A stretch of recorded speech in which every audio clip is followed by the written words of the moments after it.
Recording in progress. All set? Okay.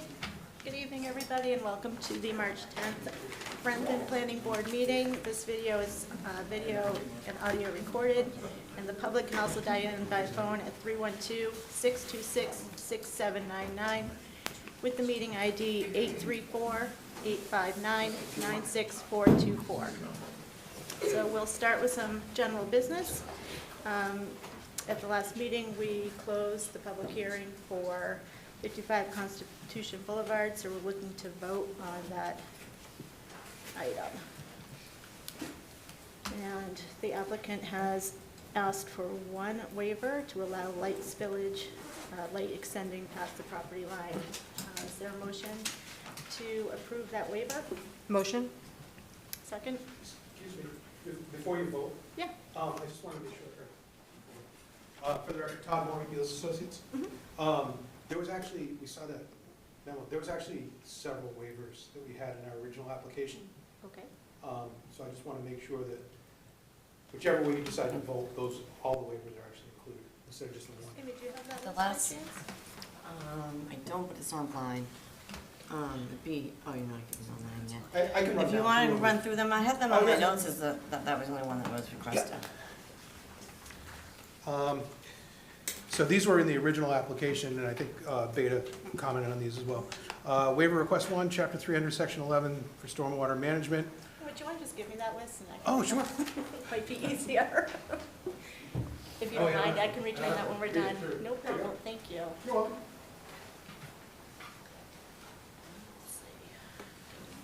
Okay, try again. So we have a waiver to allow site lighting to extend past the property line.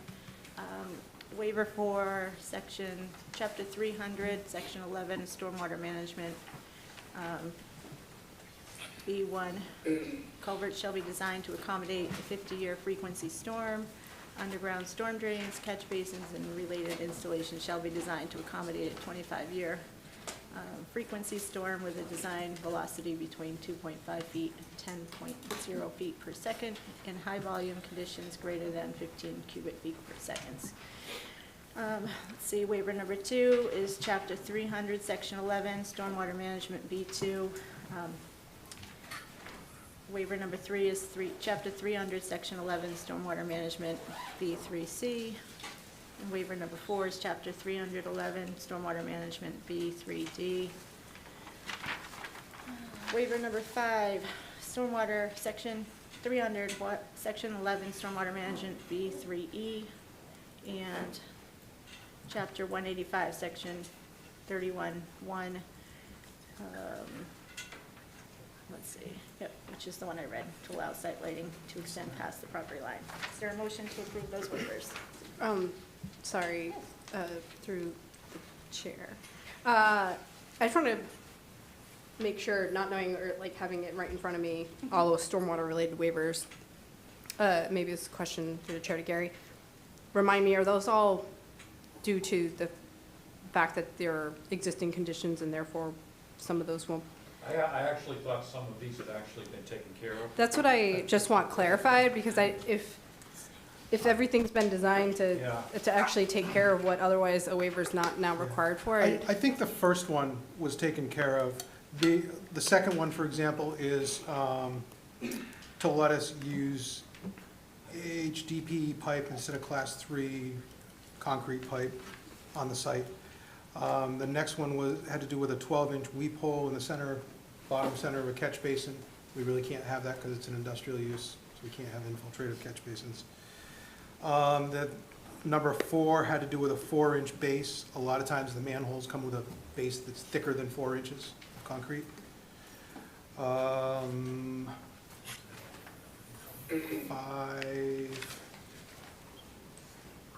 had to do with the brick inverts inside drain manholes.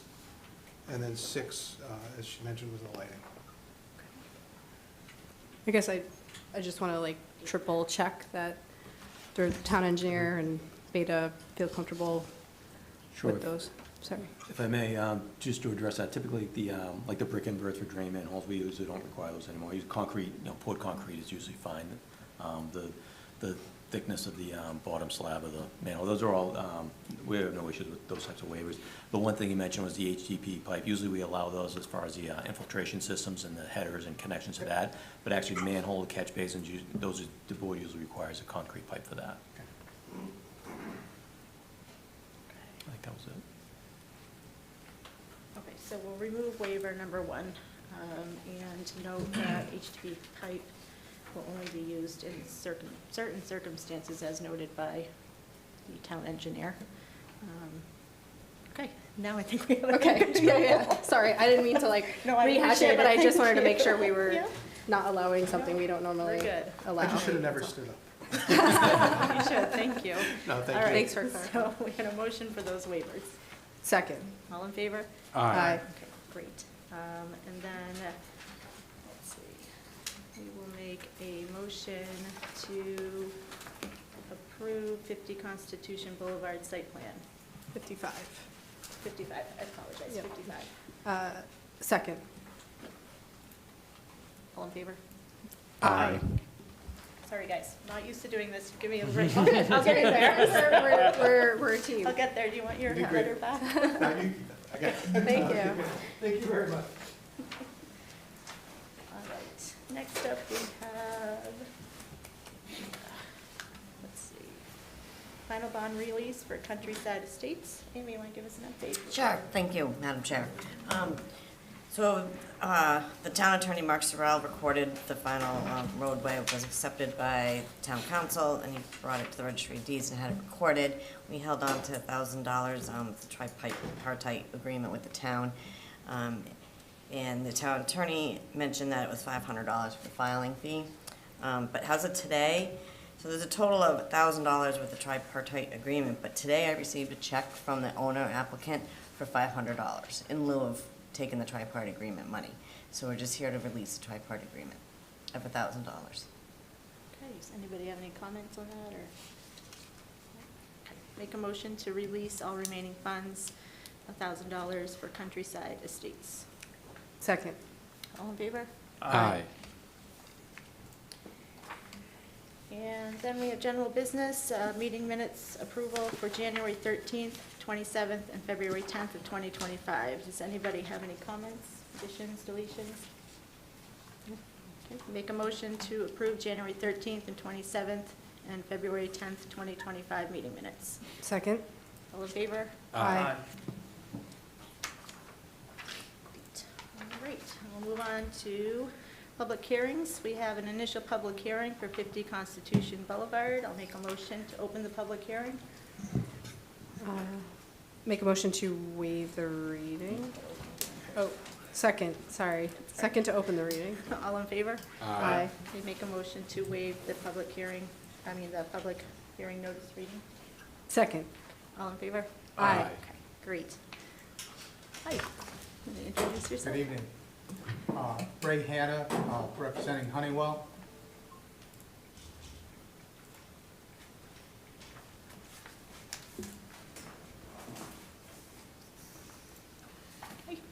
Hi.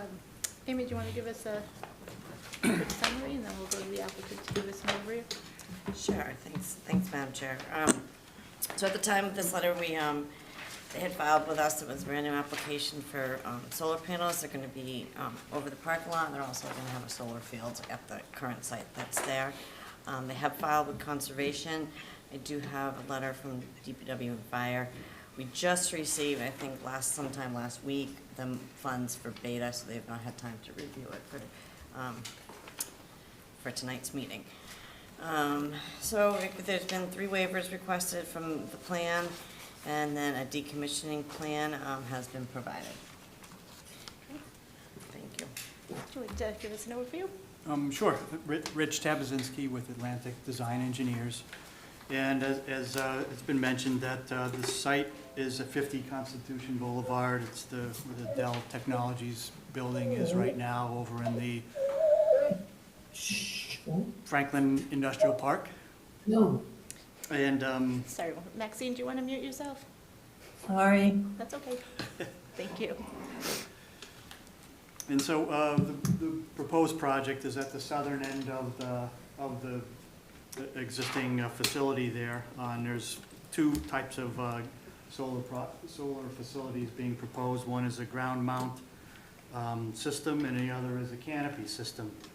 So this is our overall plan. I think it's sheet 4 of the site plan. I just colored up briefly to show you where the existing building is located here. And there's a parking field in the front and a parking field in the back. Constitution Boulevard is right in this location here. So the proposed project, the ground-mounted solar system facility is shown here. Will be located over the existing grassed field that's right behind the building in that location. And the canopy system will be over the remote parking area to the very south end of the site. And per your zoning bylaws, we provided a site plan review application that included a narrative description of the site and the facility, a set of site plans, drainage report.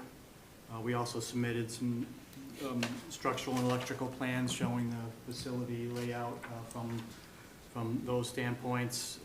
As we mentioned earlier, waiver list and also a decommissioning plan. So I guess just to get into a little more detail on the designs, we have a sheet 6 of your site plan is a larger scale drawing, which shows the facility and what's being proposed in more detail. We did a full existing condition survey of the property. And as you can see, the existing stormwater basins and there's a swale near the site are classified as wetlands under your bylaw. So a small portion of the project, the canopy system particularly, is within the buffer zone of the wetlands in this location here, and then on the very southeastern end. So we are in front of the Conservation Commission for that minor amount of work. But the ground mount system, I'll explain that a little bit more. This area right here is that existing grassed field. That's right behind the building. And so it's going to be 2 acres in size. That'll be a fenced-in system that will basically encompass that entire grass field there. There'll be a concrete pad for electrical systems, and the electrical connection for the facility will tie into the existing building system over here behind the existing Dell Technologies building. Since the site is completely flat, as you know, there'll be no grading or disturbance to existing drainage patterns. The grass underneath the panels will remain in place. If things during construction get disturbed, those will just be reseeded, and so it'll be a grassed area beneath the panels. There's no effect on stormwater since we're not grading any portion of that area. And basically the location of it meets the zoning setbacks per the industrial zone that it's in. There's also a table on sheet 4 that gives you the zoning information for the property and how it meets your zoning conditions under existing conditions, and it meets the zoning requirements under proposed conditions. The canopy system is shown here on the, it'll basically be 7 rows of canopy there that'll be lined up with the existing parking rows and grassed islands that are in that remote parking lot. Again, there'll be no grading or change in the drainage patterns or stormwater resulting from this proposed canopy system. The only effect really is there's a series of site lighting poles out there right now. Those will have to be removed, and they'll basically be replaced with lights that'll be underneath the canopy system that's back there. Parking will remain the same. Since we're lining up with the rows of parking, we don't need to eliminate any spaces or anything because of the project. And there also won't be any change to the general site layout in terms of the access in or around the facility. So, any emergency vehicle access, fire truck access is still remain as it is today. I know the stormwater calculations, I guess, are under review by Beta at this point in time. But just to go over those briefly, I mean, there's 2 large detention basins on the site, and we did a full analysis where we calculated the runoff to each of those basins and added in the small amount of impervious area that's being added to the project. It's 700 square feet, and that's basically just the concrete equipment pads and the foundations for the canopy that are going into some existing grassed islands. So because it's such a huge watershed and we're adding just very small amount of impervious area, the calculations showed that there was no effect on the basins, and the pre and post development conditions matched. They didn't change at all. So the waivers we're requesting would be for site lighting. We're not proposing any, so we're requesting a waiver of a photometric plan and a lighting plan, because we're not really, the only thing we're doing for lighting is taking poles out and putting it underneath the canopies. In landscaping, there's really no landscaping being proposed as part of the project, so so we requested a waiver of that requirement. So that's pretty much it. Like I said, I think it's a pretty simple project in terms of your site plan review standards. The project doesn't generate any traffic, doesn't generate sewage, doesn't generate any stormwater, any measurable stormwater, and doesn't use any water systems or anything else. So there's no impacts to the community, and it'll be a net positive impact on the site in terms of providing renewable energy. So you just open it up for questions, I guess. Thank you. Actually, first I think I'll go, I know you guys, Gary, you haven't had a chance to provide a review yet. But Mike, any comments or? No, yet I haven't completed a review yet either, Okay. so I'll have something shortly though. Okay, great. Board members? Thank you, Beth. I like the project in the sense that we're not clear cutting anything. It's an existing field, so I think from all the other solar projects we've looked at, that's a great benefit. I guess my question is, and this is more general maybe than to the applicant, PV panels aren't considered as impervious? Is it because of the angle that they run off? It's what's below it. Sorry? The ground below it's already impervious. No, because this is a ball field. It's an open grass ball field. Oh, no, they would be, yeah, below the ground below it's still a ball field, still grass. Okay, so it's Right, because the into slope the and the water grass. can run off. Yep. Yeah. I guess, and I think the project's great. Just hypothetically, how's that any different from me having a shed with the same runoff at that angle that runs the water back to the ground? Because you're taking away the area, the actual area for the water infiltration. Just underneath, okay. All right, that's all I have. Jay? I had a bunch of questions, but I think your site plans answered basically all of them, so, kudos for having some pretty good site plans in terms of, because all the questions are the electrical infrastructure really, and that's all there. I think this is cool. I think this is a great use of a parking lot. I know we really kind of, I don't want to say, sometimes it pains us to see, forests clear cut to put solar panels in, and I think using the impervious area to do something good is pretty cool, so I'm in. Okay. Jen? That's all I was gonna say. This is the solar project I prefer to see, and I appreciate the fact that we're using existing conditions and already impervious surface to make it a much better site and project, so thank you. Just It does pain me to see forests cut down for Oh, I know. just for the record. I tried to find the right words.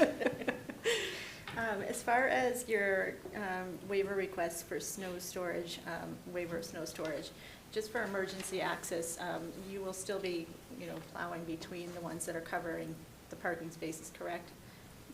And Yeah, go ahead. Yeah, so basically, all snow removal will stay the same.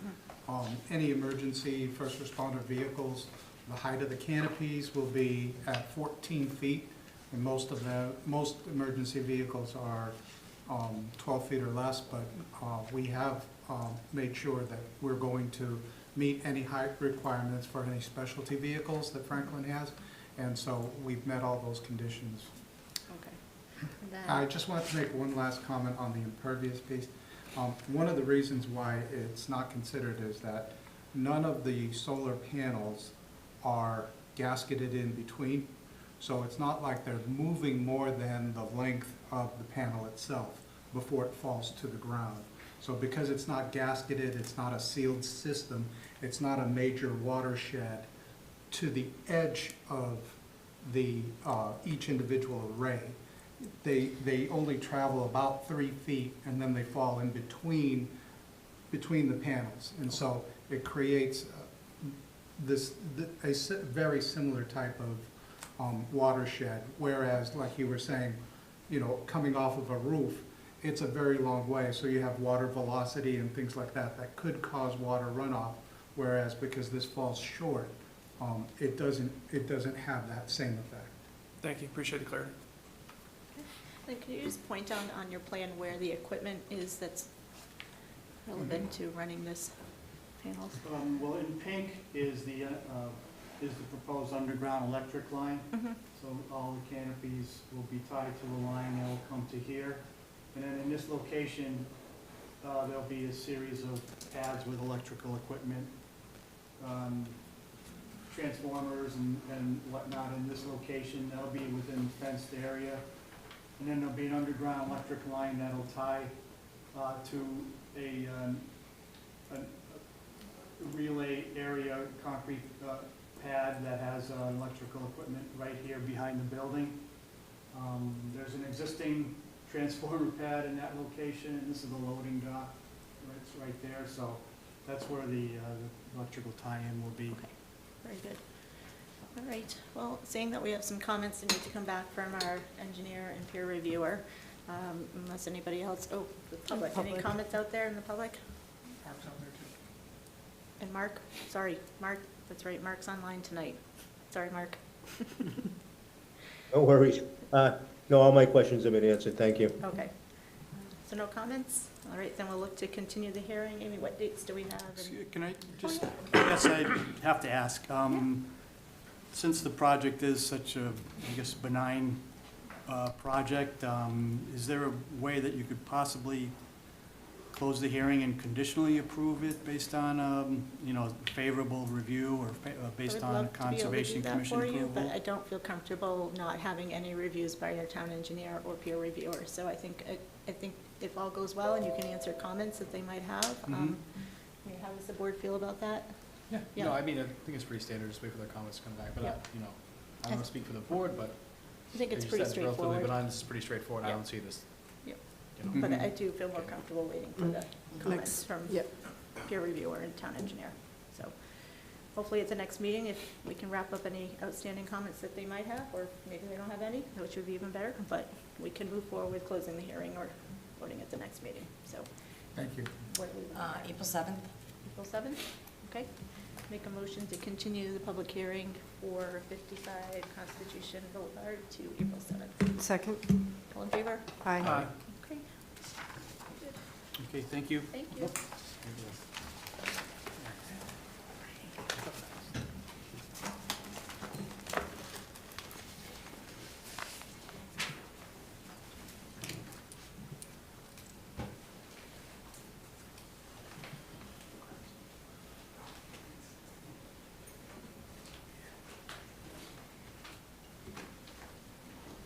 Okay, next up, we have 759 Union Street, site plan application continued hearing.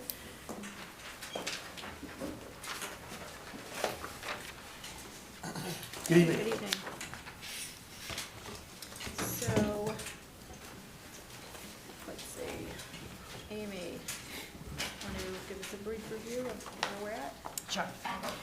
So I think that the project's kind of been on a standstill based on the concerns of the uses that the applicant was proposing and versus what the town would allow in its bylaws. So they've gone back and forth. They're talking with our building commissioner who enforces the uses, who has provided a letter to the board tonight. Their attorney has also provided an explanation of what they plan to do for their uses. So there's no revised site plans at this time, and still waiting on a response back to Beta's review letter. Okay. Do you want to give us a brief summary? Sure, yes. As I outlined in my letter of March 5, oh, by the way, my client, Charbel Sagbini, is here, and Mike Hassett from here in Helmut is an engineer. As I outlined in the May 5th letter, we were ready to go ahead and go through the myriad technical responses that are needed to the Beta report, but we wanted to clear the issues that the board had with uses and overhead doors before we went ahead and did that, because there'd be just a ton of money spent on something if the board or the town felt that the uses were not allowed in the overhead doors. So what we did was, per Ms. Love's suggestion, we went to the building commissioner, and he issued that letter the first week of March, I think, saying that the uses are in line, in his view, with the commercial 2 district, and that overhead doors would be allowed as long as we installed floor drains, which we have would happily do. He also asked that any lease use would need to be reviewed with him, which Mr. Sagbini's happy to do. Again, what we are proposing to do here, it's a 58,000 square foot lot. We're proposing to put a 15,000 square foot building with 1,800 square foot small units that serve as homes, offices for startups. We're thinking our target is tradespeople. And there are an awful lot of startups now. You've seen reports that your average plumber is 55 years old, and a lot of younger people are looking at trades as an option. They need some place to start. And this is something that Mr. Sagbini thinks is a real opportunity. They can open their small offices, maybe empty for most of the day, maybe have one administrative person scheduling, billing, things like that.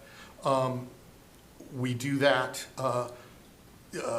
perhaps, and there's more allowed by right, more uses allowed by right, craftspeople, professional offices, and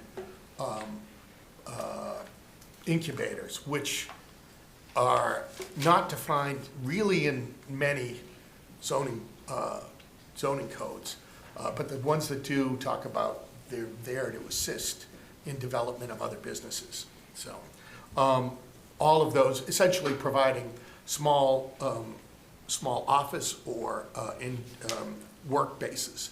Now, the overhead doors are essential for these tradespeople, because what they would do is pull their trucks up into the building, unload at the end of the day, load at the beginning of the day, and go out.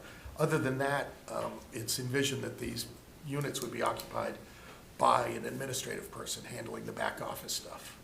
Mr. Sagbini's happy to put the required floor drains in there. He would not allow outside storage. Junk will not accumulate. Overnight parking won't be permitted. We think this is a very good use of the property, which is, it's sat dormant for 20 years, and it's in a neighborhood with hotels and restaurants, very low impact traffic-wise. There's not a whole lot of people going to be coming in and out. And we suggest that that is an appropriate use of the property. And if the board agrees, we'll go to move to address the specifics of Beta's peer review report from January. Well, I think you gave a very good summary of the building commissioner's letter, but just for the record and Sure. for butters, I'm going to have our clerk read it into the record.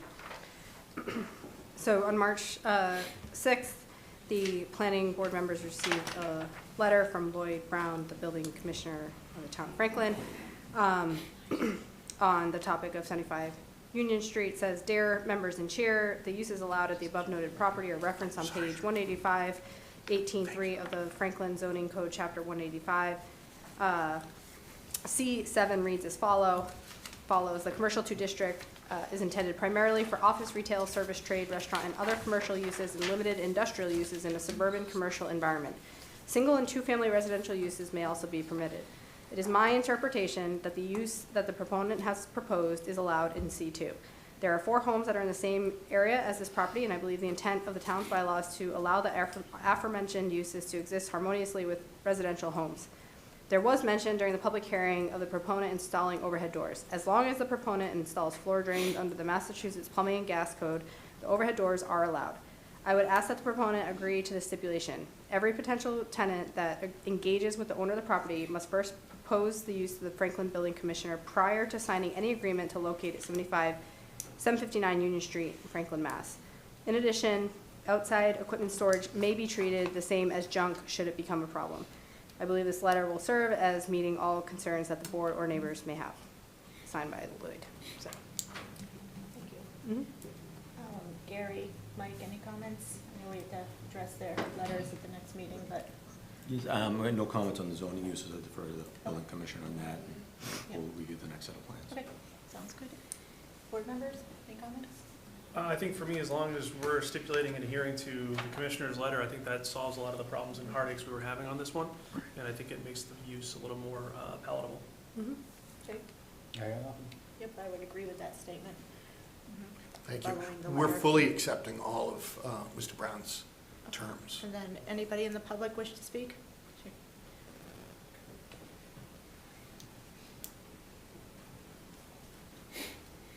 Yeah, I'm one of the 4 houses in that neighborhood. Could you just give your name and address? Thank you. Sure. My name is Raj, and I live at 760 Union Street. It's exactly opposite to 759. And I mean, I'm not really sure how our concerns are being addressed here. I mean, it's a narrow street. And if one car is going through, other car has to kind of stay towards the side. It's that narrow. And they want to build 18 mini warehouses there, basically. And that means the traffic is going to go up by 18 times. So, again, there's already 2 hotels there, and there's a eye care center and a child care center. That's increased the traffic quite a bit already. On top of that, if these guys build this, I'm sure it's great for them, but it's going to be horrible for us. I mean, town let these houses to be built there, but now once this thing is built, day and night, there's going to be traffic going back and forth. I mean, we won't be able to live there. So, I mean, how is that being addressed? Well, I would defer to the applicant here to give us a better indication as to what your units will be used for. The description as a warehouse, I think maybe is not on track with what it actually is. It is not a warehouse. Could you maybe address? Sure, absolutely. Thank you. And I'll do it through the board. Madam Chair, there were eight units, 1,800 square feet. They'll be used for offices, for startup tradespeople. This is as outlined in my March 5th letter, to house their administrative functions, probably requiring 1 or 2 employees tops, and for maintaining tools, everyday supplies and other materials that might be needed. Not an inventory storage, large inventory storage, not outdoor storage, but in any way. Perhaps office space for other types of businesses, including professionals, persons in the wholesale trades, and then other wholesale operations, maybe a bakery or print shop. The activities would be during the day, and most of the activity would be, to the extent there is, on 8 small units in the morning and at the end of the day, and otherwise quiet. There's not going to be operations at night. Also, I just want to reiterate, as we did in the letter of March 5th, as well as Mr. Brown's letter, this is a commercial 2 district. It's intended primarily for office, retail, service, trade, restaurant, and other commercial uses and limited industrial uses in a suburban commercial environment. Single-family and two-family residential uses may also be permitted. This is the lowest intensity use, commercial use that you can imagine. There's just not much going to be going on here, other than housing startup businesses who, as soon as they get their feet under them, they move to a bigger space where they need perhaps storage space, bigger office space. But this is an essential thing for a changing economy. And when you say that the uses will be during the daytime hours, do you have an idea of what your hours of operation will be? There's nothing coming in at midnight, 2 a.m., nothing like that? No, so if I may, hi. But by low impact, tradesmen generally speaking, I mean, I'm one of them. So they start 6, 7 in the morning, they're there for 30 minutes, they're out. You don't see anybody for the rest of the day, generally speaking. Then they're back at 4, 5 o'clock, whatever it is. Again, 20 or 30 minutes, they get in their car and they're out. You know, the tools are put away or the van truck is put away or whatever it is. It's not a retail operation, it's not a shopping mall, it's not a Starbucks, it's not, I can understand. You know, I live in a neighborhood, I have kids, I get it. But it's 8 units, probably 8, 10, 12 cars individually in a very short period in the morning, and then in that very short period in the evening. It is not a midnight operation, it's not an overnight drop-off operation, it's not an outdoor But it's an storage ugly building. Who operation. wants to look at an industrial building when you wake up in the morning? I think the answer to that question is unfortunately that this, or fortunately, is a district in which this use is allowed by right with residential units around it. So the ability for the planning board to deny a project such as this is limited. We have to work to improve the project, which the applicants are working with us to do that. So I think, I hear your concerns and I understand them, but from the ability for us to, simply say no because it's next to your house is not something No, we can that's, do, that, you know. I mean, it's a But narrow like, street. What is the town going to do about it? It's a very narrow street. keep an eye on traffic. If there's an issue, we can reach out to the zoning enforcement agent and discuss with the applicants here. If there's, large trucks or things that aren't supposed to be going in and out of that site, I think it's something we can look at with the town. But at this point, there hasn't been any indication that there's going to be excessive amount of traffic on this roadway. One other question for you is if vehicles are coming in early morning, 6 a.m. contractor hours, are you open to a suggestion of a sign that says no idling and engines need to turn off? Absolutely. Okay. And one more point I would like to make is, this property is at a higher elevation than our houses. And I don't know how high this building is going to be. And I have solar on my house. I don't know if it's going to cast a shadow on it. Address that? It's a single-story facility, and again, it's 8 small units. I defer, Mike, do you know what the height is, the actual? I don't know off the top of my head. And I don't know much about solar shadow casting. I would say that it's to the west of these residences, and so, my layman's understanding of solar is that the direction is primarily from the south. And so I can't imagine it would have a tremendous impact. I can't say if that's factual, but that's my instinct. I spoke to Mr. Sagnani, he said that at its maximum, it'd be 22 feet in height. And the height of the property itself, it's at least 5 feet. When I stand there, it's. I don't know. And you're the owner, offhand, right? to be very honest. You're the owner? I am. Okay, and you're the previous owner or current owner? I'm sorry, the property was for sale. I don't know if you got Correct. sold or not. We are the purchasers. Oh, you're the purchaser, okay. Yes, sir. Yeah, So initially, the property was purchased by the hotel owner next door, who wanted to put a hotel across the street. If I can inject through the chair, I would offer that the building is most likely going to be lower in height than the trees that currently exist across the street from your residence, which from Google look to be in excess of about 40 feet, so probably actually going to gain exposure if anything. okay. And I believe, sorry, through the chair, the other thing I think we'd also discussed was any possible mitigation. I know that driving angles are kind of to the south and north of the parcel, but any mitigation of sight lines for vehicle headlights, things like that, to the abutters, I think was also, so if you're coming around, the one-way goes, if the one-way is scheduled the way it is now, it shouldn't be an issue, except for that first kind of turn on the lower right plan. Just making sure that there's, if there's some type of screening, fencing, et cetera, just to prevent too much light spread from headlights going into those homes. Yes, and that's part of what we intend to address with our peer review response. That, screening was a topic that was, pretty heavily explored in there, and we'll be addressing that and kind of fleshing out the screening to make sure that we can keep everything as private as we can.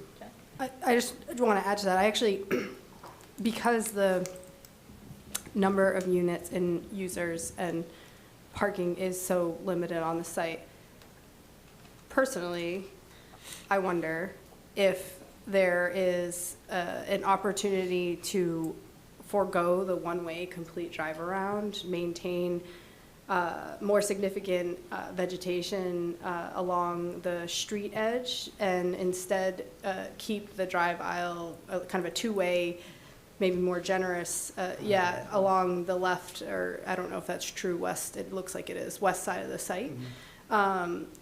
Just to allow for the vehicular traffic. It looks like there's plenty of space for turnaround in the parking lot. Like you said, there's not going to be a ton of overlap with a lot of traffic, right? So it feels like if there's any site that could accommodate just a single two-way drive aisle and maintain instead a lot of the vegetation along the east side of the building and the site as a buffer between the street and the building and the parking, it might be worth exploring and would be less impervious surface overall. So, Jen, sorry, just one comment on Jen. Sure.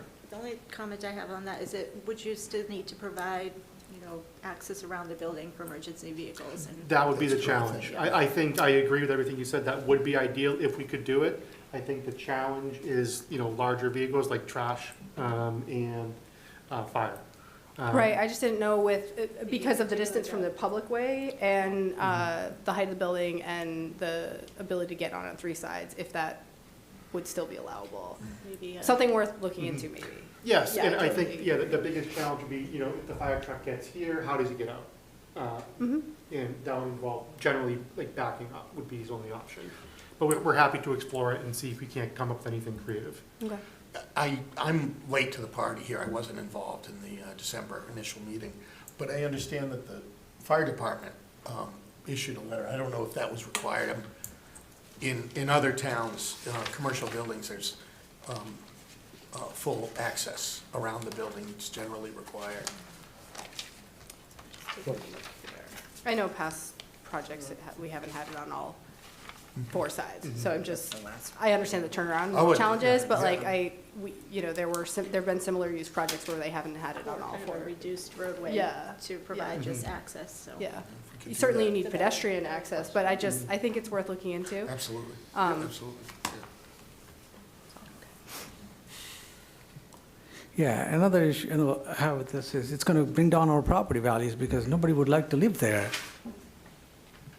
I don't have a response for that, I'm sorry. I can't comment on property values and the impacts of projects. I don't know. I would also just reiterate too what Beth had also said, the fortunate or unfortunate, however you look at it, this area is all zoned C2. It's not residential 4. So as much as we hear what you're saying, the rights of the property owner in the C2 district are more towards the favorable of something of this than it is the other non-commercial users in that same district. Madam Chair, I would also ask that, and that abutters appreciate that this is as non-intrusive a commercial use as could possibly be put there in terms of impact on residents. There could be much more intensive, larger structures that truly change the character of the neighborhood, the traffic. This won't do that. That's why I think this is a great use for this commercial property. I also think it's a tremendous noise buffer from 495. Tremendous. I mean, at present, we do have a serious, I mean, we have a lot of noise, especially during the winter time. There's no tree coverage, so it's just a lot of noise. From that, we're just worried that this is going to increase even more. I understand your concerns, and I think that the applicant is doing a good job to try to address them. Any other comments? That's it. Thank you for your time. Thank you. Anybody else in the audience or online that would like to speak? Okay, I think you have some direction and some peer review to look at, so Amy, when? April 7th. April 7th, okay. Make a motion to continue 759 Union Street to April 7th. Second?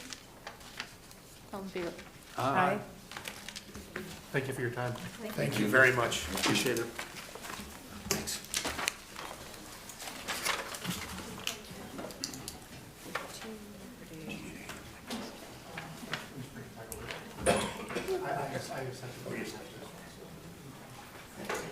Thanks, Mike. Thank you. All right, next up we have 15 Liberty Way.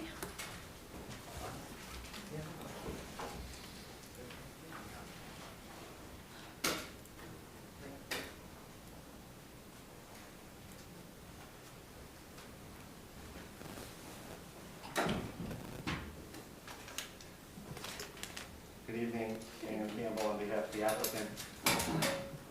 Since last time we were here, we spent some time with the review engineer as well as Mr. Maglio going back and forth on a little bit of the drainage concerns. I think we've resolved some of the more significant ones from the last public hearing. I believe there's still one or two outstanding concerns that Can I just ask that you talk into that microphone or use the one at the table? Thank you, that's all right. there's one or two outstanding concerns that I feel that we could easily address with another meeting with the engineer.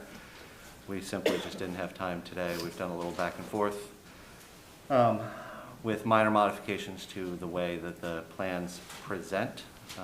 Basin being in the same location, parking lot being in the same location. There's no significant visual changes. The biggest outstanding item was whether or not we were going to extend a certain trench on the site, trench drain, to take some of the flow that's actually coming from an abutting property, to treat that through our system, and the effect that has on the HydroCAD. We did present that earlier today.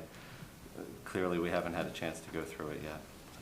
So we're hoping, to field any questions, see whether or not the board would be amenable to closing the public hearing with the possibility of voting, I'm guessing, April 7th, which would give us plenty of time, hopefully, to resolve it, so it wouldn't even be conditional, but looking forward to any other questions. Okay. I would like to ask our engineers over here to address the request to close the hearing and discuss the remaining items you guys have. How do you feel about that? Are Sure. there things that can be resolved easily outside of a meeting, or? We did meet and went over the outstanding 4 issues that were there, and we had a general agreement on how they would be handled. I know Dan was submitting information to Gary, and Gary's reviewing it. I'll ask Gary for his input on this, too. As Dan said, we still have a couple of items, but we're pretty close.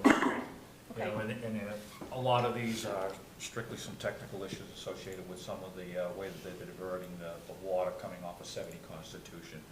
But overall, you really shouldn't see much of a change in the overall development schematics associated with the parking lot, so. Yeah. Items you feel can be addressed outside of the meeting?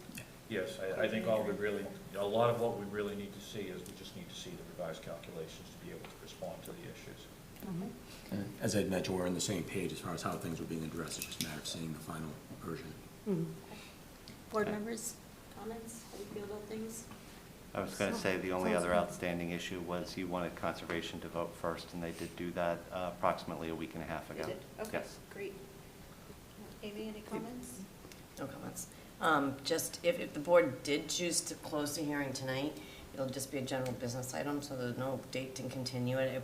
I do have March 24th for general business. If they can, I'll kind of let the engineers decide when I get the final list of any outstanding items, Provided or everything's you can send covered. it. Yeah. Okay. Anybody out there in the audience? Don't think so, but just asking, so. Hi, guys. So we're all set? Motion to close the public hearing? Second? All in favor? Aye. Thank you very much. Yep. Have a good evening. You too. Just work with the engineers and Absolutely. let Amy know when you're ready to come for a vote. Thank you. Okay, thank you.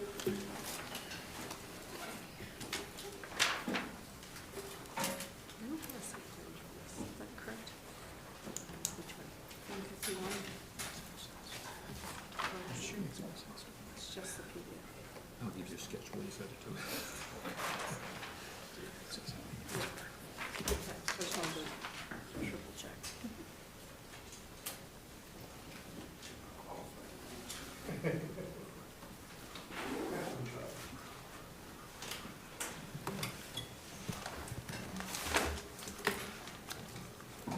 I assume it's us. Yeah, I think so.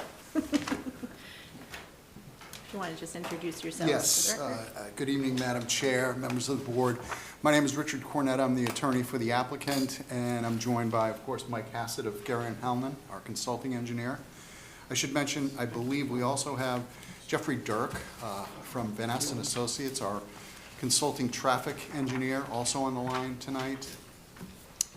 And I believe Mark Yara Senior is probably there as well. He is the representative of the applicant, Guardian Self-Storage. Would you like me to just, Madam Chair, would you like me to just start a recap? Yep, if you want to just give us an update. Yeah, this is a continued public hearing. We were last before you on our initial hearing to just lay out the project for you. It is the self-storage facility at 151 Grove Street. And at the close of that meeting, we had discussed coming back before you tonight to discuss specifically some of the traffic issues and as well as what I'd like to do before we let Mike give you a little update is to address some of the questions that were posed of the applicant by board members. And I'll just run down them. And if I've missed anything, please let me know. There was a question as to the office hours for the facility. The office hours would be Monday through Friday, 9 a.m. to 5 p.m., Saturday, 9 a.m. to 4 p.m., and closed on Sundays. The facility is, obviously going to gauge the local customer preferences, and so there may be some modifications to these hours, but that's their typical operating procedure. There is, as you know, a security gate that provides renters, applicants, entrance to the facility, and that gate would be available 7 days a week, 6 a.m. to 10 p.m. There was a question as to whether there'd be a resident manager on site. There is no resident manager on site, so there will be no one residing at the property.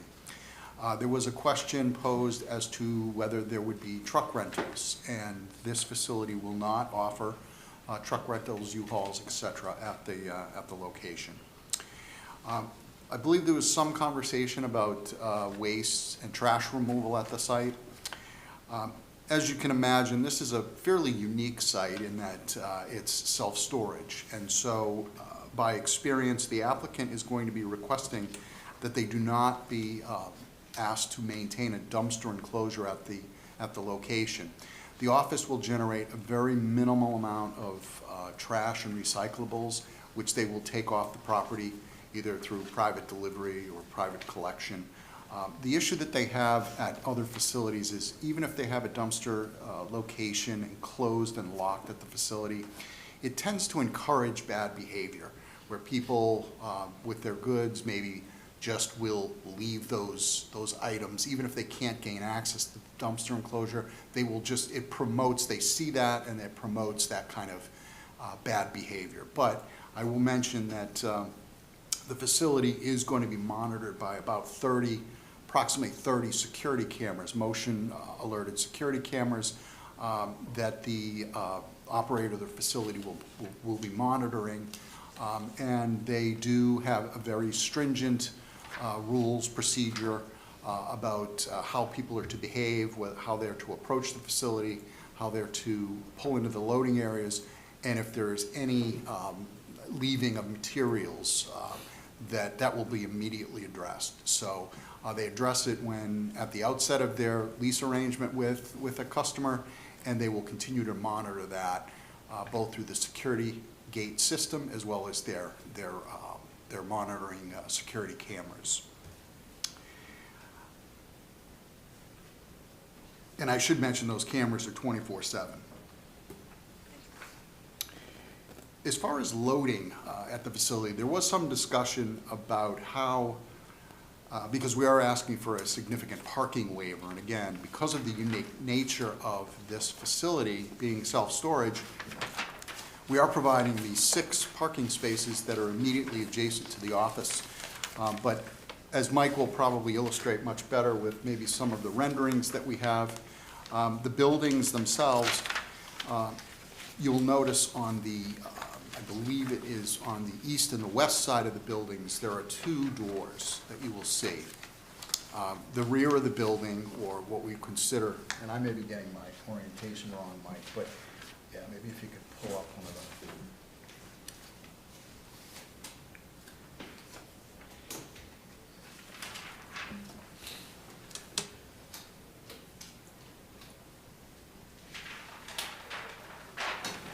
So you can see on the rendering, this is the entrance from Grove Street. On the sides of the building, it doesn't, it's probably not the best illustration there, but maybe, yeah, if we've got another one. There you go. There you go. That's great. So you see the double doors, and those doors on either side of the building are really the main entrance to the building, with the exception of the garage units that are in the rear of the building. But as the units, as a customer will approach, they will pull into the facility through the security gate, and then the loading area that runs along the perimeter, the adjacent perimeter of the site, they will pull up, and depending upon where the location of their storage unit is on the first floor or leading to the elevator that will take them to the second floor, is where they typically will locate. They will go to that door that is most convenient to them. They will pull alongside the building, and then they will enter through either one of those 4 doors. And so really what we're proposing is that this roughly 190-foot run, which again is somewhat curtailed by the security gate, but really the entire length of that building on both sides, as well as the rear of the building, will serve as an area where the vehicles can come in and they can pull into that loading area. Because it's just not, it doesn't make sense if we're going to create these parking spaces that are further away from those doors. And people will come to the facility and they will access those doors by, as you can see the illustration with the truck, the way it pulls along the side. The applicant is very explicit with their parties that lease these spaces. There is no backing up to the building on either side for obvious reasons. Sometimes people are driving these U-Haul trucks that they're not accustomed to, and they don't want the building to get hit. And it also really interferes with the flow of the building all the way around. So we're proposing that this loading area that runs along the sides of the building will really serve as that, let's call it short-term parking. That as people pull in, they will stop the car, unload, deliver their products into the facility, and then leave. There is I've been instructed that there's an adage, an old adage in the storage facility, is that people don't visit their couches. So they come very infrequently, they drop off, and then the next time they come is when they're taking it away or they're adding new materials to the storage facility. So even though there's a number of storage units here, you're not going to see the kind of vehicular activity that you might normally see with a facility of this size because of the nature of its use.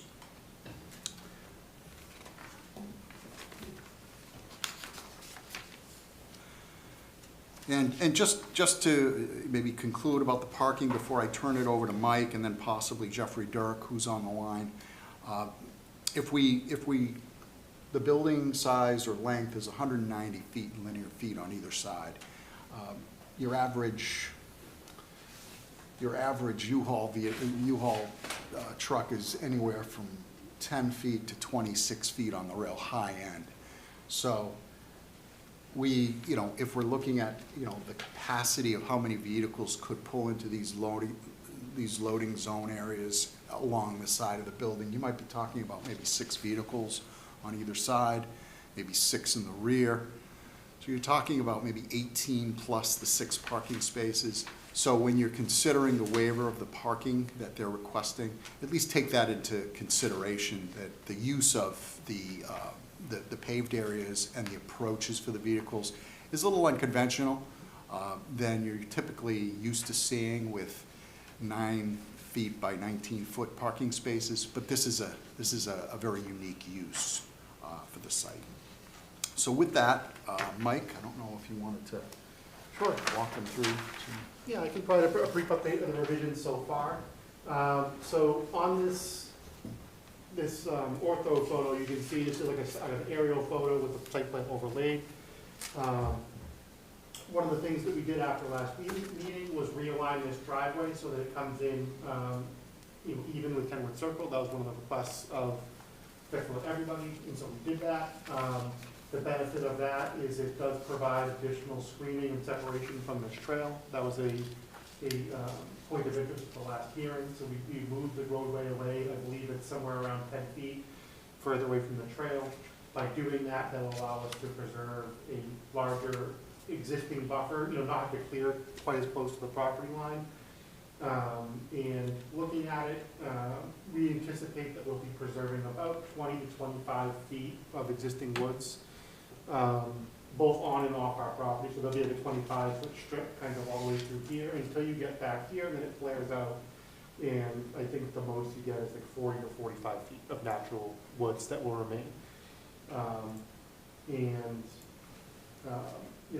That's a benefit, because the deeper you get into the woods, the more natural screening you will retain, especially during the spring and summer months, which are the peak hiking months.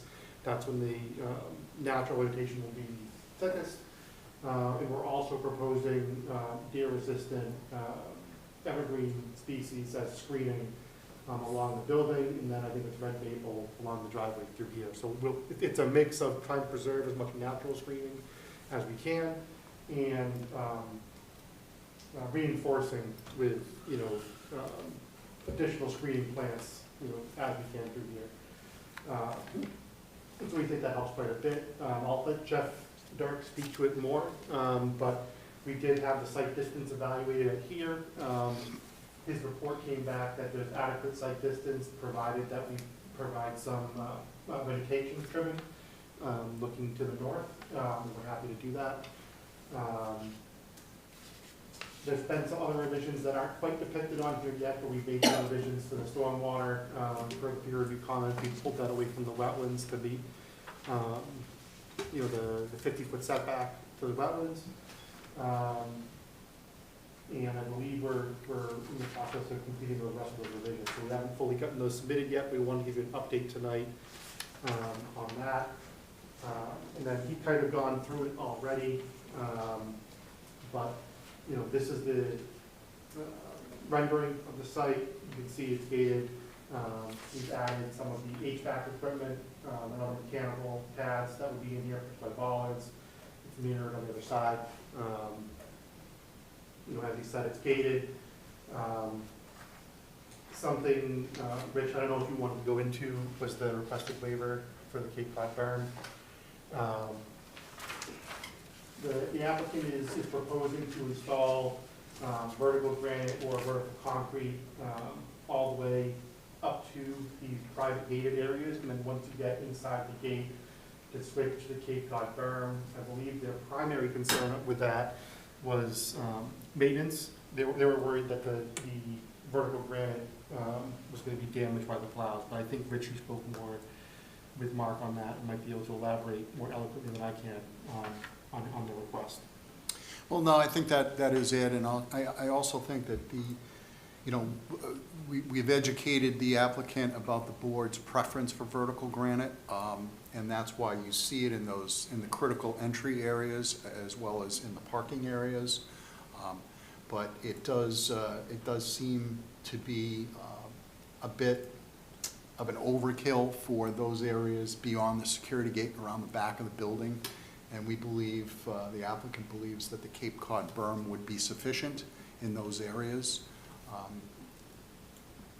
Even from an appearance standpoint, as you approach the site, you don't even really notice the Cape Cod until you get into the back. So we would ask the board's discretion on that as well. Did you say Jeffrey was here for traffic? Yes, are you concluding?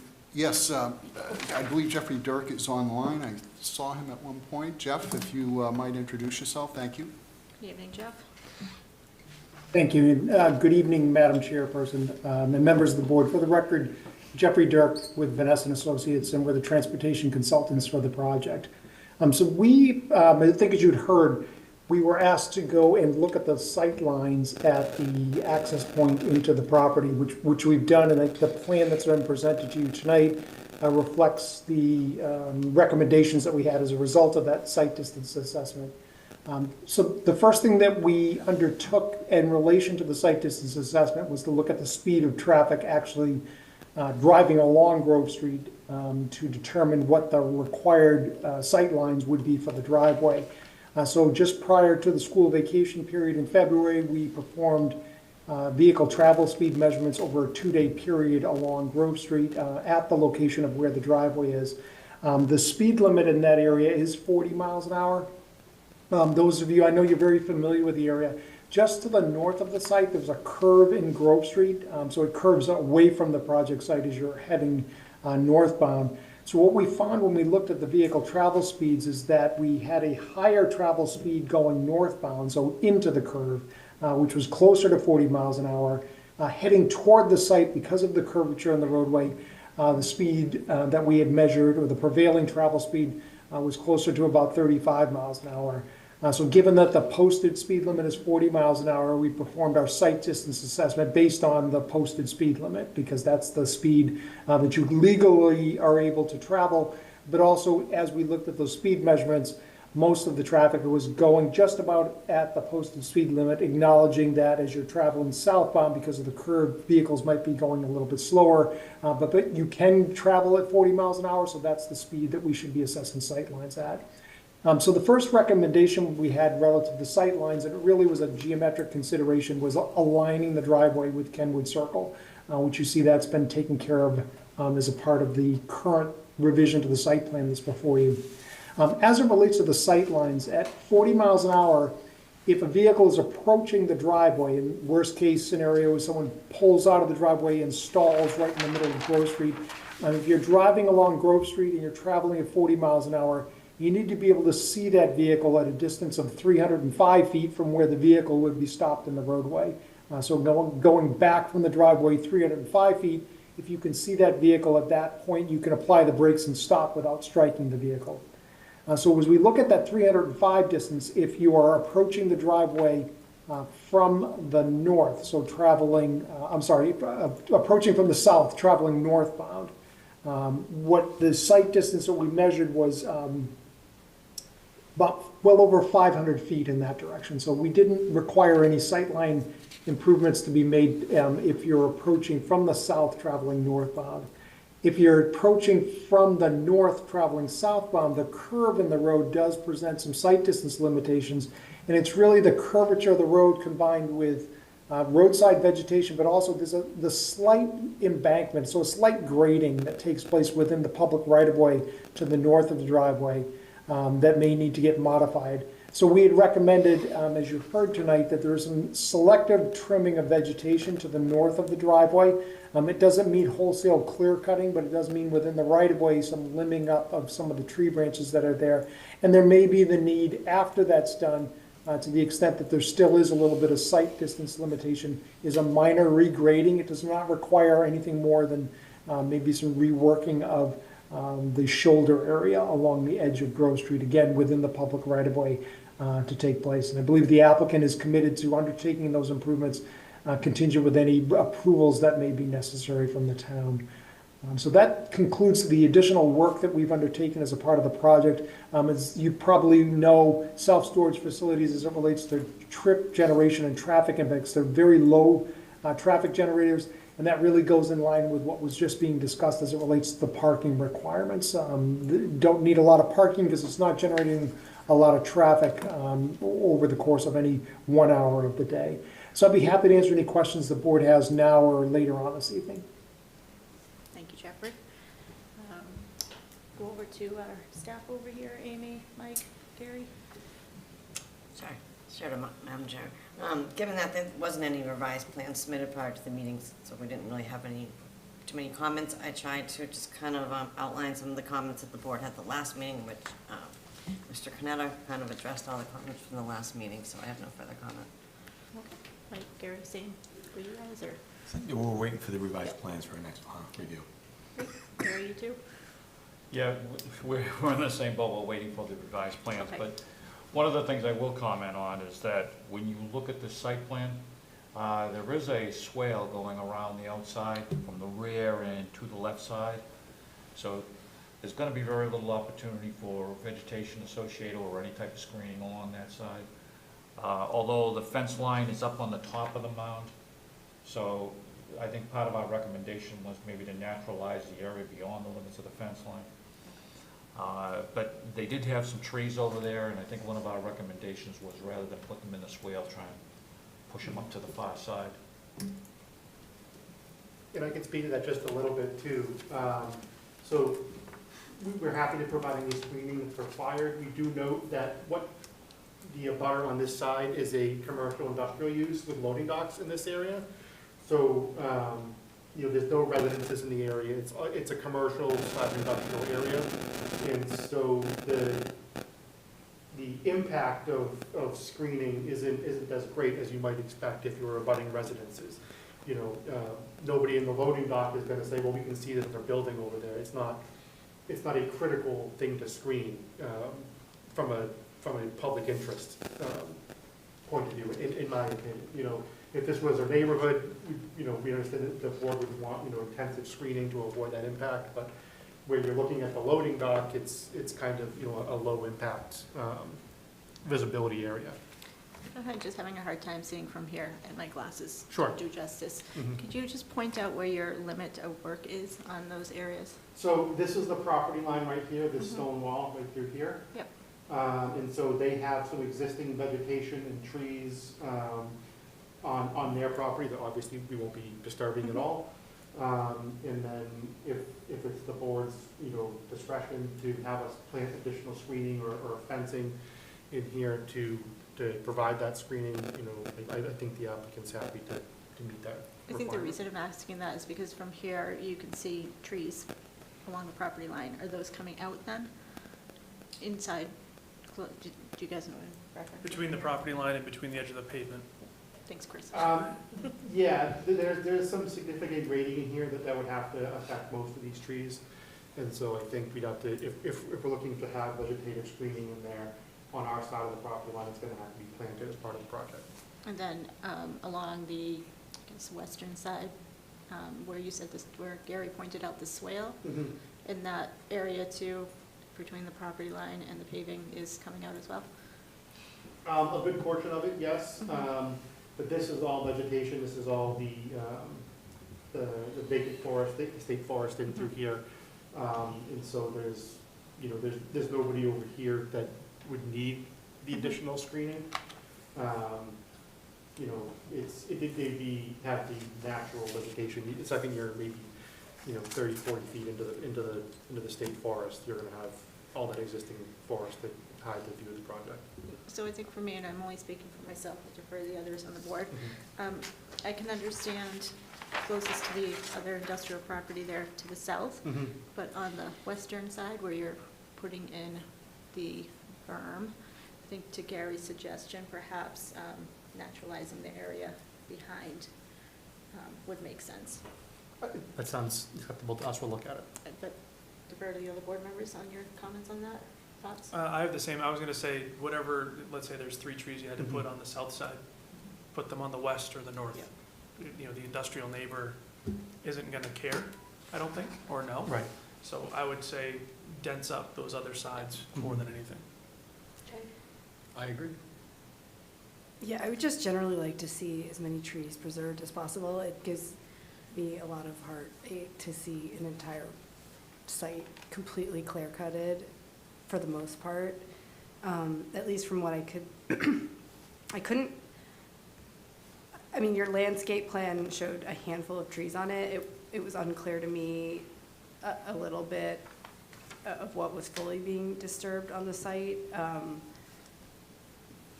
Renderings look like everything's completely clear cut, but I know we're dealing with wetlands where at least nothing's to be disturbed within a certain distance. So I would just like to understand the extent of clear cutting that's really happening here. And the more we can preserve, the better for the environment and ultimately management of stormwater and carbon and all those great things. The other just question, or I guess I would ask, I would like to see the actual cones of site to the north projected from the driveway entrance, because I'm not fully convinced, especially considering to the north is not your property, in terms of like the tree trimming that would have to happen in order to achieve the 300 and, is it 15 or 50, Jeff? Distance in order to have that safe line of sight. Sorry, go ahead. No, that's okay. It's 305 feet. 305, sorry. So just to really see like what that straight line of 305 feet is, because at least, and I wasn't looking at the GIS map, I was looking at Google Earth admittedly, but like on an actual decent map that shows more than the extent of what we're seeing here, to understand like the true line of sight, because I'm just wondering, like to me it feels like you would need more than just trimming some vegetation on your own site in order to safely achieve that site distance to the north, considering the curve of the road. So that's all. That's one thing I would like further to visually see a diagram of. And we'd be happy to work with Jeff and Vanass to provide those site distance triangles, fully clarifying the length and the areas of trimming that we anticipate needing to be required. I do think he mentioned that some of the trimming might need to take place inside the public right-of-way. And like he said, we'd be happy to work with the DPW and any other town entities that we would need to get permits for on that. And hopefully, once we have those site distance triangles, it'll demonstrate the limited nature of that trimming, and alleviate any concerns you might have. Sure. Thank you. That's appreciated. And I just also understand long-term what the trimming expectation is, because it just sounds like that's more that the town may be required to do, which they may not otherwise be required to do, if this issue didn't exist. So, and then it would be great to have a colored landscape plan to like really understand the approach to vegetation on this site. So are you looking for the top down, kind of like this, but colored up, or more? Yeah, more I mean, architectural? because the 3D views of the building are great and everything, but like I really want to understand like what's existing to remain in terms of like dense vegetation, what is being proposed new, like what's sod, what's, a rain garden, I don't know. But like I think whatever natural systems we could preserve or renaturalize or would go a long way. I do have. So the one I'm going to show now is from the previous revision, so it doesn't have all of the updates made to it yet, but it will kind of give an idea of which, what the clearing is going to be. So obviously this is the wetland area, all of the vegetation within the 50-foot, kind of 25-foot notice third will remain. So this darker green triangle, that's all going to remain woods. As we stated, we've moved this driveway down as part of the revisions we've made so far, and that will preserve additional tree, existing vegetation in through here. And then the detention pond is all in through here, and so obviously that needs to stay wide open for maintenance. And then I believe we're gonna, the intent is to keep this piece open as long as well. And then this was the area with the swale, you see it on this plan, this is the swale that they requested that we looked at naturalizing after the fact. And we're happy to do that as well, providing additional screening to the west and north that was discussed. So once this grading is done, you know, we can look at planting it with the conservation seed mix or some other kind of, you know, forest revegetation planting. So over time that grows up and continues to enhance the screening to the north. So I think for the next time you report us, if you could just provide that to Amy so we can. Absolutely. Yep, update it and advertise for us, so. Sorry, what was that? Yes, thank you. Thanks, thank you, Chair. Just a couple of quick thoughts regarding the sight line. If it becomes challenging, is the applicant open to seeing that Grove is connected to 495 on both ends for a right turn only out for trucks? Seeing the concern there is that the visibility coming around that bend for a 26-foot U-Haul sitting in the middle of Grove Street is a problem. Just something to throw out there as a right turn only for trucks, regular vehicular traffic. I'm sure we'd probably be fine, but the truck traffic might be an issue. We'd be happy to check with the applicant on that. Great. The next thing, going back to the parking, I think 6 parking spaces is sufficient, and I understand there's plenty of vehicle spaces around. Maybe just adding active loading and unloading only signs to the side of the building. That way there's no trucks parked for 20, 30 and minutes. we can look at providing like striping or something along that lines too, Yep. to further, you know, demarcate those areas. Certainly. And I think in regards to the Cape Cod berm, I think my concern there is that an inexperienced driver with a U-Haul truck jumps that curb a heck of a lot easier than they do a vertical granite or a vertical concrete.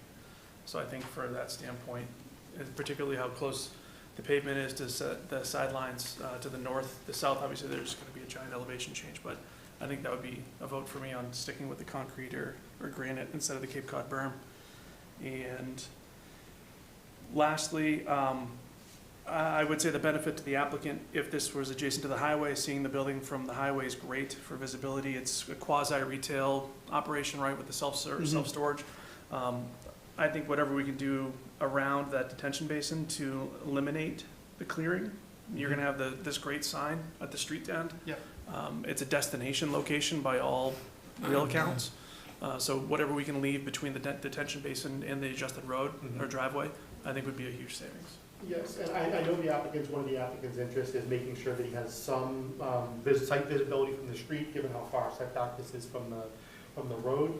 But one thing that we can look at is potentially similar to the edges over here, revegetation the side slopes of the detention basin, just to, you know, allow this tree line to, you know, re-establish itself up the slope of the basin. Obviously, once you get into the basin itself, that needs to be grass and mowed for the sake of maintaining the function of the basin.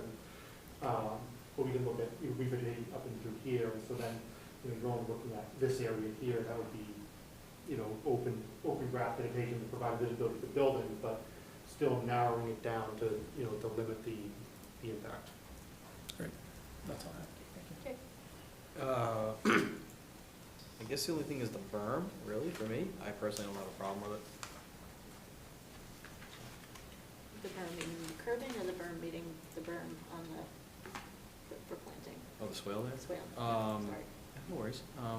No, like I'm fine with The Cape Cod berm? Yeah, I personally think that our insistence on vertical curb everywhere throughout sites and subdivisions is ridiculous.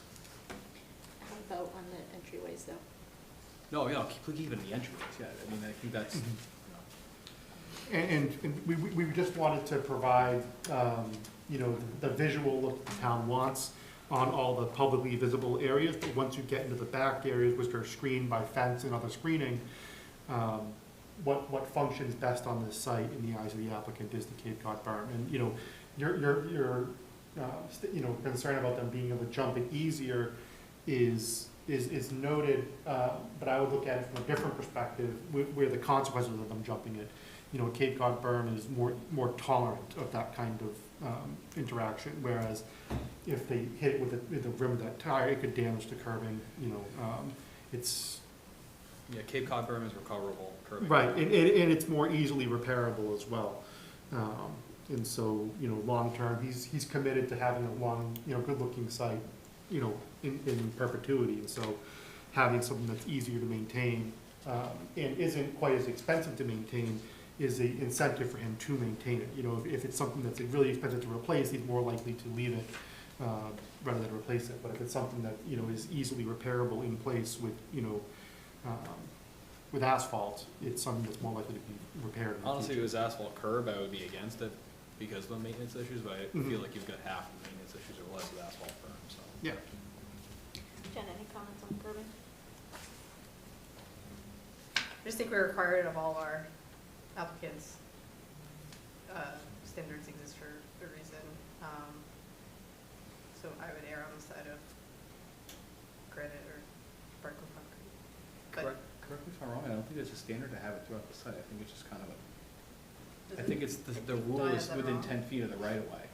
I think to clarify both your points is that, Jen, typically the board has asked for granite curbing throughout sites, but to Jay's point, it's not something that's actually clearly defined in our bylaws that would be required. So if you ask me, I'm kind of on the side of Jay here that, as you mentioned, the critical points on the entryway, I'm all right with using and suggest using the vertical granite curbing, and I'm okay with the Cape Cod and the rest of it. But clearly, we're a little bit torn here, so. I don't have I care much more about the vegetation on the site than I do the curbing. And to that If point. you give me a rain garden, I will say Cape Cod berm all the way. And I think to that point too, the purpose of Cape Cod berm originally, I think, was to allow vegetative animals to easily get up and over. And you can't do that on a concrete, you know, vertical. The berm's there to be a slope to ride. So against the forest as well, that may be more appropriate given the proximity. Yep. And I have to laugh because your comment about no one goes to visit their couch.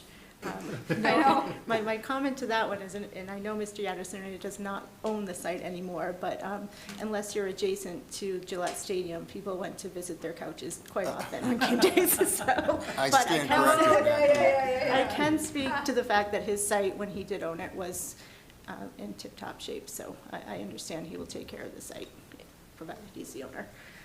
My only question I had right now is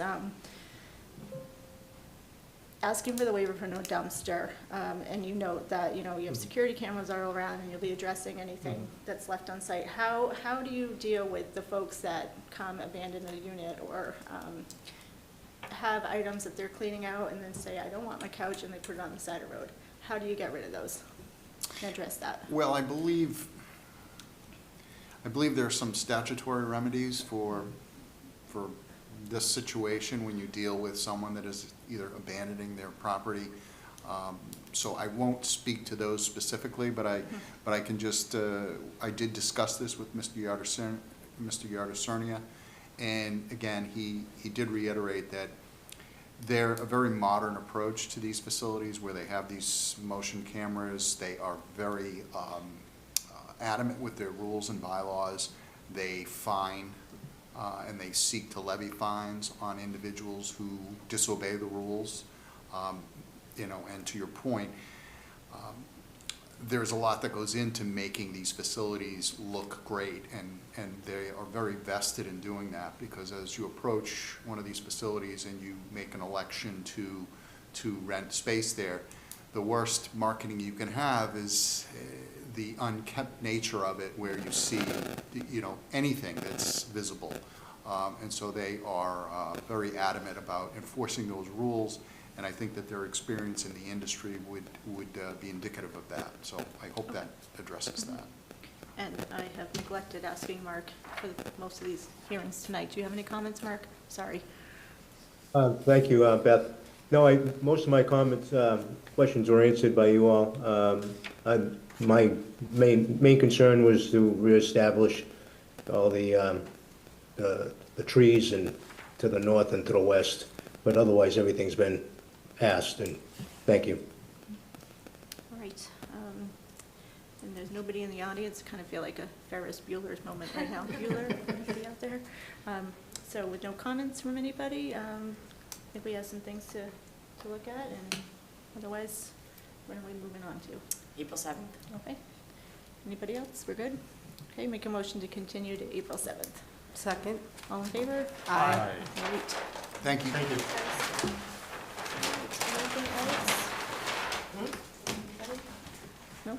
Okay, make a motion to adjourn. Second. All in favor? Aye. Great. Beat you, Jen.